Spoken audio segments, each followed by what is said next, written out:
In future, when repairing a section of a damaged sidewall on a Sprinter, the interior fittings no longer have to be removed. The damaged part is cut out and replaced. On the new part, mark the cut line 12 mm above the design groove. An important note: the groove is slightly curved. Adjust your markings accordingly.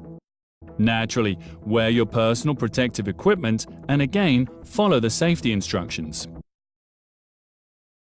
Cut the new part along the marking. We use a conventional plasma cutter. A metal straight edge serves as a guide. This enables you to achieve a smooth, burr-free cut.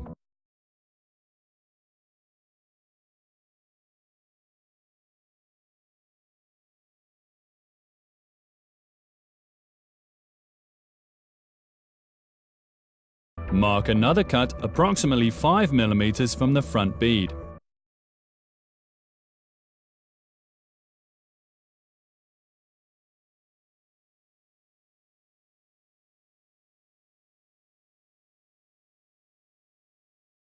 Then use the chassis saw to cut the bead from the side part.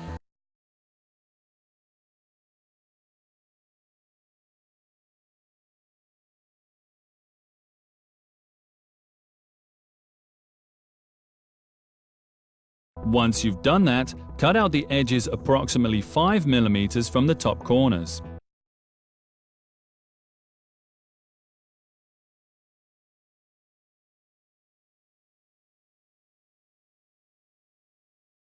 This will allow you to push the adhesive surface underneath the upper sidewall section from below.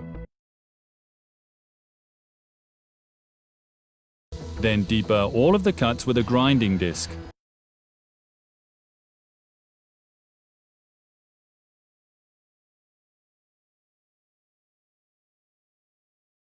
Grind the panels at the welding and adhesive areas down to the metal.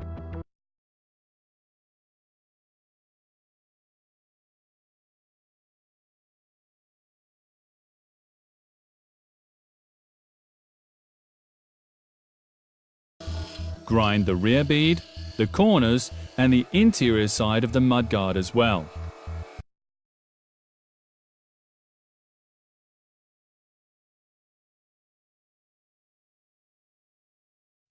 Grind the new part to the middle groove to ensure that the replacement panel adheres to the panel below the cut.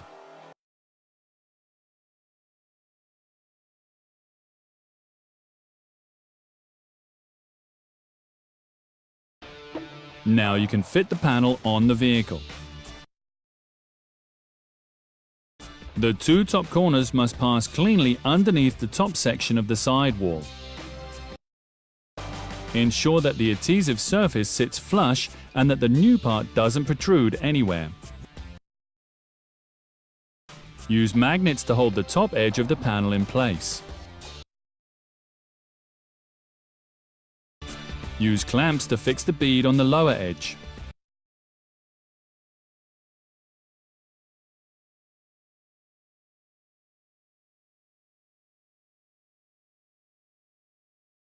Now drill the holes for the rivets, in approximately the same location as the previous weld points.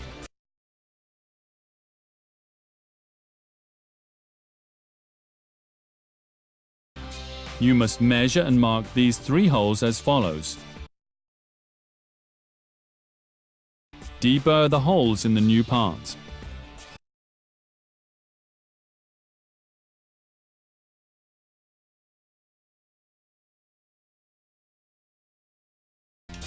Then remove the new part again and place it on the trestles.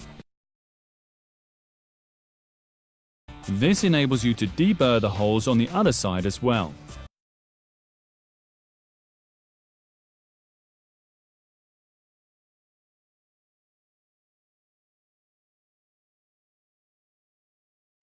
Also use the countersink to clean the drill holes on the vehicle. Then vacuum any dirt and filings out of the hollow spaces and clean all the areas to be coated with primer. Now using zinc dust paint, cover all the drill holes on the new part and the vehicle and the inner sides of the rivets. Do the same to the bare metal that will be later spot welded on both the vehicle and the new part. Do not paint the parts to be bonded and the areas that will be plug and line welded. The areas which are to be bonded should never be covered with zinc dust paint, as this can lead to adhesion problems.